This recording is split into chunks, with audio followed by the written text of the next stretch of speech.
तुमच्यापैकी अधिक महिन्यात उपवास, जप, पारायण, दीपदान किंवा कोणतेही व्रत ज्यांनी केले असेल त्यांच्यासाठी हा व्हिडिओ खूप महत्त्वाचा आहे. कारण अधिक महिना संपत आलाय, पण या महिन्यात केलेल्या सर्व पुण्यकर्माचं फळ मिळवण्यासाठी शेवटी एक महत्त्वाचा विधी करावा लागतो, तो म्हणजे व्रताचं उद्यापन.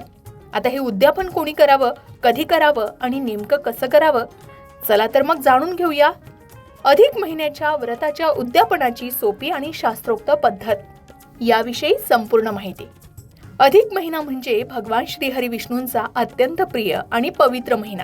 आपण सर्वांनीच या संपूर्ण महिन्यात जमेल तशी सेवा केली असेल, उपवास केले असतील, जपजाप्य आणि दीपदान केलं असेल.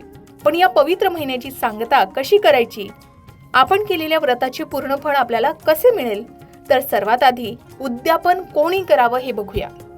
उद्यापन कोणी करावं?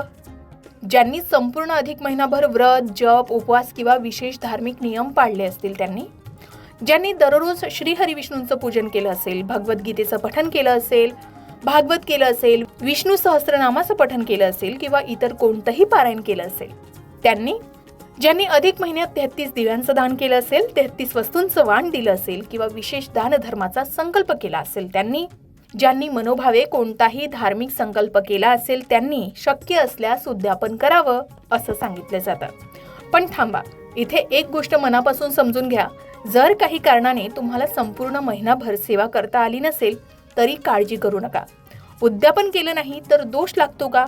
तर बिलकुल नाही. अधिक महिना हा भक्तीचा महिना आहे, भीतीचा नाही.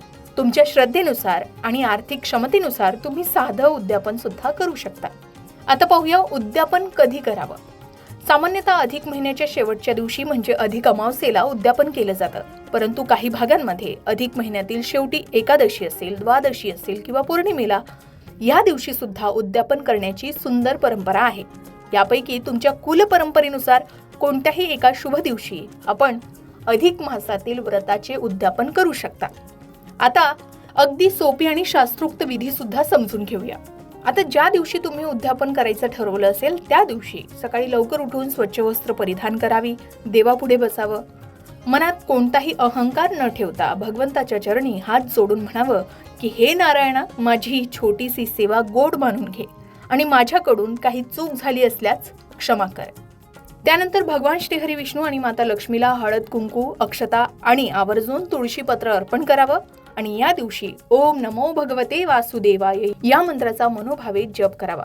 आपण या मंत्राचा 108 वेळा जप करू शकता. त्यानंतर देवासाठी नैवेद्य म्हणून घरात सात्विक अन्न बनवावं. शक्य असल्यास खीर, पुरण किंवा पंचपक्वानांचा नैवेद्य दाखवावा. आपल्या क्षमतेनुसार गरजू व्यक्तींना, ब्राह्मणांना किंवा सुवासिनीला घरी बोलावून भोजन द्यावं. दानामध्ये धान्य, फळं, वस्त्र, दक्षिणा, तूप किंवा धार्मिक ग्रंथ जसे की भगवद्गीतेचं दान सुद्धा आपण करू शकता. शिवाय अधिक महिन्यात 33 या संख्येला खूप महत्त्व आहे, म्हणून अनेक घरांमध्ये 33 अनारसे, 33 दिवे किंवा 33 फळे दान केली जातात. पण प्रेक्षकांनो, पुन्हा सांगते की हे बंधनकारक नाही. जर परिस्थिती नसेल तर देवाला तुमचा भाव महत्त्वाचा असतो, वस्तूंची संख्या नाही. श्रद्धेनं दिलेलं एक फळ सुद्धा 33 वस्तूंच्या बरोबरीचं असतं असं म्हटलं जातं. म्हणून आपल्या क्षमतेनुसार आपण गरजू व्यक्तींना व्रताच्या उद्यापनाच्या दिवशी दान करू शकता. आता धर्मशास्त्रात एक खूप सुंदर गोष्ट सांगितली आहे. दिखाव्यापेक्षा भक्ती मोठी असते, त्यामुळे उद्यापनासाठी मोठा खर्च करण्याची किंवा कर्ज काढण्याची सुद्धा मुळीच गरज नाही. मनापासून केलेलं साधं पूजनही श्रीहरी विष्णूंना प्रिय असतं. शेवटी देवासमोर हात जोडून एवढीच प्रार्थना करावी की हे देवा, हे अधिक महिन्याचं पुण्य माझ्या कुटुंबाला लाभू दे.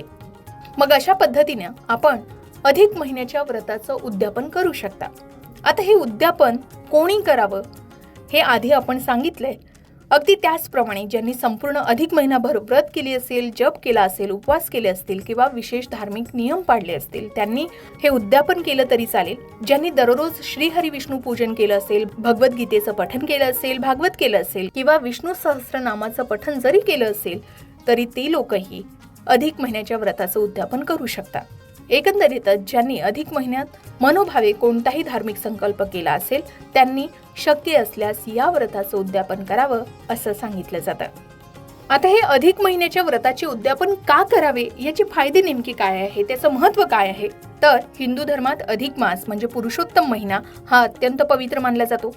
या महिन्यात केलेले जप, तप, दान, उपवास आणि पारायण शिवाय भगवान श्रीहरी विष्णूंची कोणतीही उपासना ही अनेक पटींनी फळ देणारी मानली जाते. मात्र संपूर्ण महिनाभर केलेल्या व्रताचे उद्यापन केल्याशिवाय ते व्रत पूर्ण मानले जात नाही. आता हे उद्यापन म्हणजे नेमकं काय आहे, तर व्रताचा समारोप जो शास्त्रोक्त पद्धतीने केला जातो. अधिक महिन्यात केलेला कोणताही उपवास किंवा धार्मिक संकल्पाच्या शेवटी आपण पूजन, दान आणि गरजू व्यक्तींना भोजन घालून याचा समारोप केला जातो. त्यालाच उद्यापन म्हणतात. या उद्यापनाचे प्रमुख फायदे असे की अधिक महिन्यात केलेले व्रत उद्यापनाशिवाय अपूर्ण मानले जाते आणि या उद्यापनामुळे संकल्प पूर्ण होतो, शिवाय व्रताचे पूर्ण पुण्य प्राप्त होते. शास्त्रानुसार श्रद्धेने केलेल्या उद्यापनामुळे आरोग्य, धन, संपत्ती, विवाह, नोकरी आणि कौटुंबिक सुखाशी संबंधित इच्छा पूर्ण होण्यासही सहाय्य मिळते. एवढंच नाही तर यामुळे पूर्वजन्मी आणि वर्तमान जीवनातील अनेक दोष किंवा पापांचं क्षालन होतं असंही मानले जातं. उद्यापनाच्या वेळी दिलेलं दान, अन्नदान आणि सेवा यामुळे घरात सकारात्मक ऊर्जा निर्माण होते. आर्थिक स्थैर्य आणि कौटुंबिक सौहार्द वाढतं असंही म्हणतात.